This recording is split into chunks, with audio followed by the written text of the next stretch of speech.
So as we get started today, this video is divided into chapters. If you want to skip at any point, just look at the sliding bar underneath the plating window and you can see the chapters to skip ahead. So I'm now ready to apply a border to the square here, and you can also do the same thing with the rectangle. It's up to you on which one you want to do. I call this a floating border.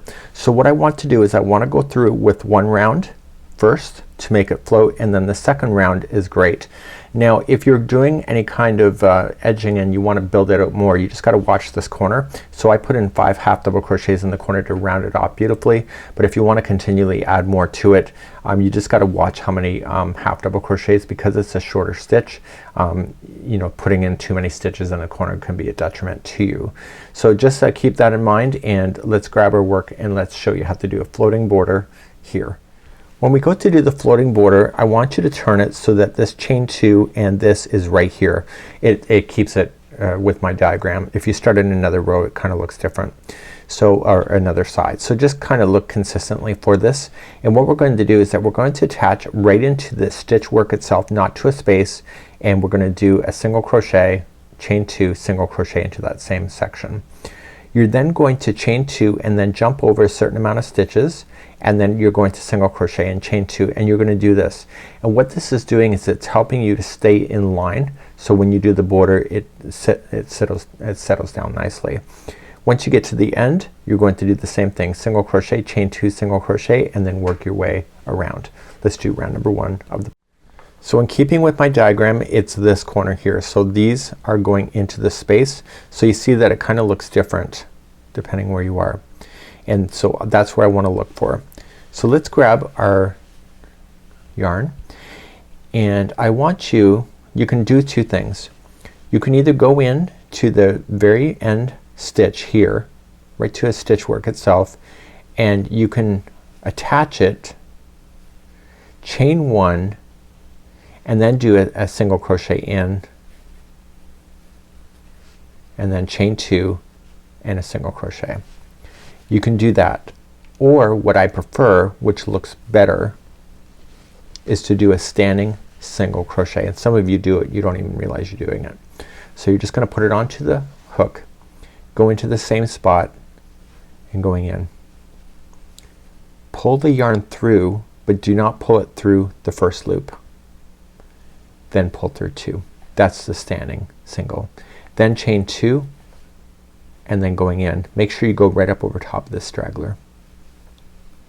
And see, it looks a lot better.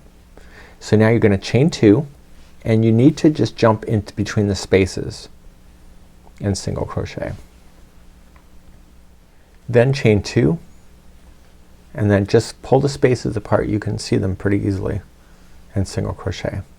Chain 2 and go in between the space, and then eventually you'll go all the way to the other side. So chain 2 and go right into some stitch work. Don't go into a space.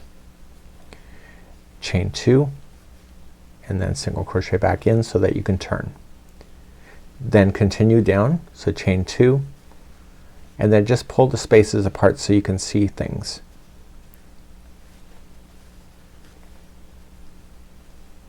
And you're gonna do this all the way around. So please follow your border around, and what this is doing is it's laying the groundwork for round number 2, which then will be easily going in because the spaces have already been determined.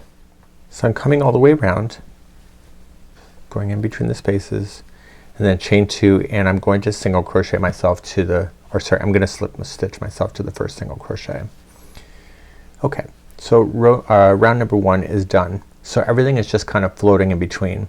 So what I need you to do is slip stitch yourself to this chain 2 spot, corner space, and then begin with the half double crochet. If you want to do a double crochet, you can too, but if you're growing it out and you want to add more to it, maybe double crochet is better. So in the half double crochet version, you're gonna chain 2, which will count as a half double crochet, and you will half double crochet 4 more times into the same corner to have that beautiful turn.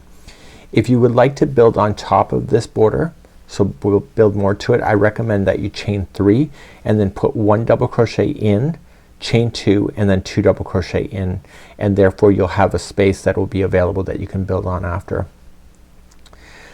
put the straggler down on top of the line. This is what you started with, and then each one of these spaces that you did are going to get 3 half double crochets each. And putting that straggler down helps you not have to sew it in later. So the only difference then in my particular write up is that the corners will have 5 half double crochets in the chain 2 space, and the chain 2 spaces in between will each have 3. And you will see that this will nicely frame your half double crochet project in the C2C format. So please do this all the way around. I'll be back in a moment. Once you come all the way around, you're just gonna slip stitch it to the top of the first chain 2. And then that's it. That's the end of the story. So you just now framed your C2C. Leave a longer tail so that you can throw this through a tapestry needle, and you're going to use that needle to go on the back side. So we've been working on it this way, and any loose ends you'll want to do the same way. So just dragging it through the work. Stay on the back of the project though. Don't allow that to sneak on through. So just go through once, twice, and 3 times. The longer the span, the more likely it's not gonna fall out on you. And then you can just trim it. Now if you went over the top of the other starting like I showed you, you can just safely trim that, and this would be how to border up your C2C in the half double crochet format. This works for rectangles and square.